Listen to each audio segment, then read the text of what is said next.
Então agora eu vou entrar numa outra pergunta que é: todas as nossas referências, elas são criadas na infância?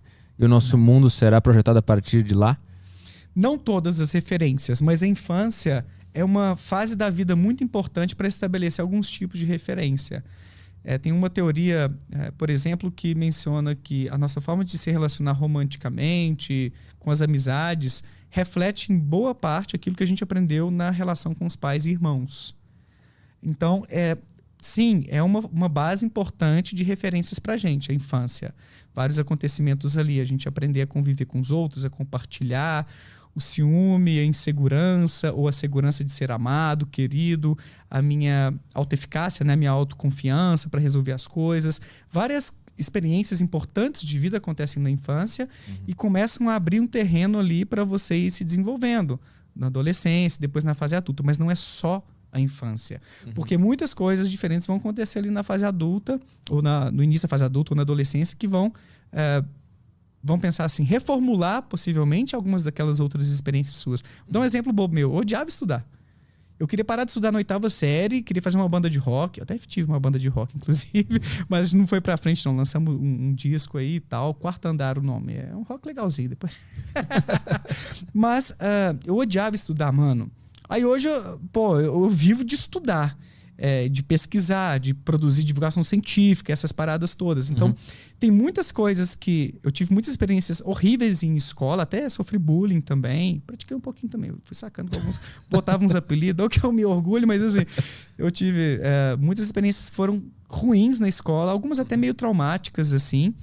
E, pra que estudar, mano? Eu ficava nessa, sabe? Por que eu tenho que aprender isso aqui da matemática? Onde eu vou aplicar isso na vida? Sim. Eu era rebelde, cara. Odiava. Mas acabou que, na adolescência, por eu ter muitas questões existenciais, eu comecei a me aproximar da filosofia. E aí eu comecei a ler alguns materiais de filosofia. Aí a psicologia começou isso aqui vai me responder algumas questões também. E aí eu entrei na psicologia e comecei a gostar de estudar, porque isso me respondia questões. E eu vi uma possibilidade de profissional a partir disso também e tal. E eu me apaixonei hoje por estudar, por responder essas questões da existência. Eu adoro essas paradas filosóficas, científicas. Então, só para dar esse exemplo de que não é porque é X na infância que vai ser Y na fase adulta. Experiências da adolescência podem mudar muito o nosso trajeto e até na fase adulta também. Dá para reformular muita coisa. Mas a gente está falando de coisas mais... estudar é uma coisa mais externa, assim. É um quase que um hobby que uma hora tu pode entender ali o objetivo e se apaixonar. Mas agora, comportamentos, traumas, como tu vai se relacionar com um par romântico, determinação, sei lá, coragem, confiança, essas coisas mais subjetivas, elas são fixadas na infância e se dá para reformular, até quando dá? Porque... Dá para reformular. Mas eu consigo agora, adulto, virar um cara confiante, por exemplo? Aí é que tá. Você pode sim reformular, reprocessar muitas dessas experiências, até o significado que se atribui a coisas que aconteceram no passado. Pode ajudar um pouco em alguns aspectos também, mas existe um limite. Existe um limite, porque alguns condicionamentos foram tão fortes que são mais difíceis de serem quebrados. E existe outro impedimento, que é a genética. Então, a gente não é só o resultado das nossas experiências de vida. A gente também é construído... quem a gente é, a nossa personalidade, nossas preferências, a partir de um cérebro que foi configurado ali de modo basal, vamos pensar assim, a partir das instruções genéticas que a gente herdou do nosso pai e da nossa mãe. Então, existe um limite para isso também. A gente tem evidências, por exemplo, de que a inteligência média da população de vários países, não sei se eu posso dizer de todos, tá? Porque cada um tem um cenário diferente evolutivo culturalmente. Essa inteligência média tem aumentado do século passado para cá, que é o efeito Flynn. Flynn foi o cara que começou a registrar e discutir mais esse efeito. E isso é um resultado da maior escolarização das pessoas. Cada vez mais as pessoas estão estudando. Né? Minha avó, acho que não chegou a concluir o ensino fundamental, por exemplo, saca? Aí meus pais já fizeram o ensino superior. Então, a maior escolarização da população leva a média da inteligência geral para cima. Quanto mais você estuda, mais você vai ficando inteligente.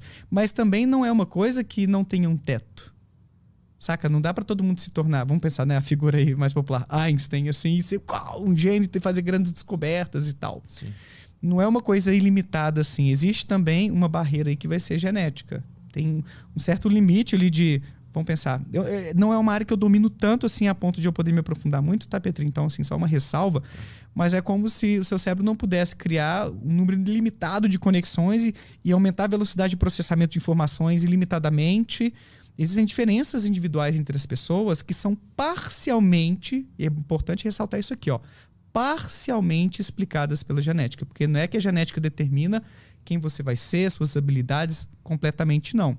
Mas desde o nascimento a gente já conta com essas diferenças genéticas que vão aumentar a chance de alguns desfechos pra gente. Tipo assim, tem estudos mostrando que duas pessoas passam por situações, ou grupos diferentes de pessoas, né, passam por situações semelhantes na vida, tipo um transtorno de estresse pós-traumático, né, um assalto, alguma coisa assim, uma agressão física na infância, mas os desfechos são diferentes para cada uma dessas pessoas, o tanto que vai impactar emocionalmente, o quanto que isso vai ser um estímulo para mudar a forma de pensar sobre relações interpessoais, mas parte dessas trajetórias diferentes seria explicada por diferenças genéticas. Outra parte por, sei lá, acesso à psicoterapia que você teve na infância, o apoio dos seus pais, né? Eu comentei, né? Eu fui vítima de bullying na escola. Eu tinha um colega que botou um alfinete no tênis e me chutou e queria me pegar depois da aula. Era uma parada bem sinistra, assim, mano.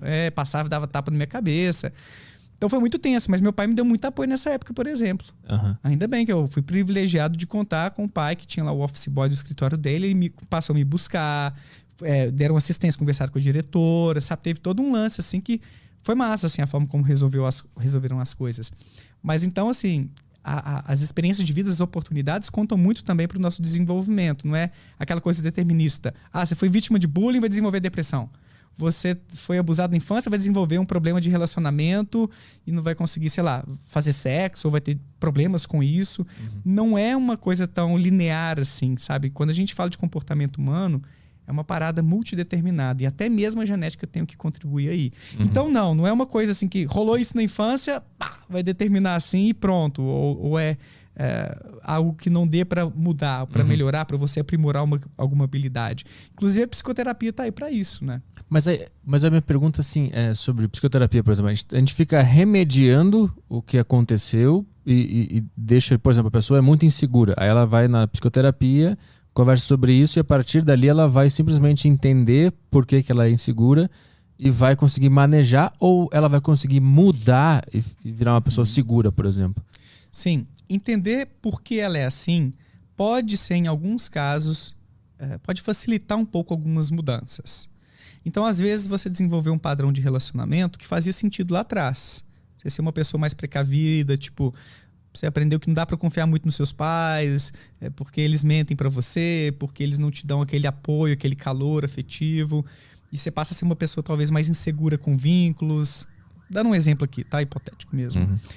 Você pode acabar entendendo porque você hoje é dessa maneira X em função daquilo que aconteceu lá atrás, e você tinha que ser uma pessoa mais autossuficiente, porque não dava para contar mesmo com os familiares lá atrás.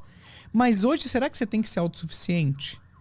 Ou dá para você afrouxar um pouquinho, confiar mais nas pessoas, contar com a ajuda mais dos outros, se vincular aos outros, se mostrar vulnerável, que é importante no relacionamento. Então, às vezes, fazer um retorninho lá atrás pode ser legal para entender por que ser assim, mas não é necessário em boa parte dos casos. Às vezes você não consegue rastrear exatamente o que aconteceu lá atrás, mas dane-se. Dá pra gente entender o quanto a sua forma de pensar hoje é disfuncional. Não é compatível com a realidade. A gente tem vários vieses, como a gente conversou mais cedo, né? Formas distorcidas de pensar sobre os outros, sobre mim mesmo, sobre o futuro. E quando a gente tem uma maneira meio torta de pensar, o resultado não costuma ser muito bom. A gente vai sofrer mais, vai ter dificuldade de adaptação a vários ambientes. E aí na psicoterapia, essa pessoa é ajudada a fazer uma avaliação da sua forma de ser. E o terapeuta, o psicoterapeuta não vai falar que você não pode ser assim, não é uma coisa também imposta, pelo amor de Deus, né? Mas ajuda a pessoa nesse processo de autoconhecimento para começar a reajustar essas engrenagens cognitivas, comportamentais, emocionais, para se adaptar melhor ao seu meio. Mas veja, não é, pelo menos a gente não tem boas evidências disso hoje, necessário você ter que voltar lá no seu passado e ver as origens daquilo, sacou? Sim.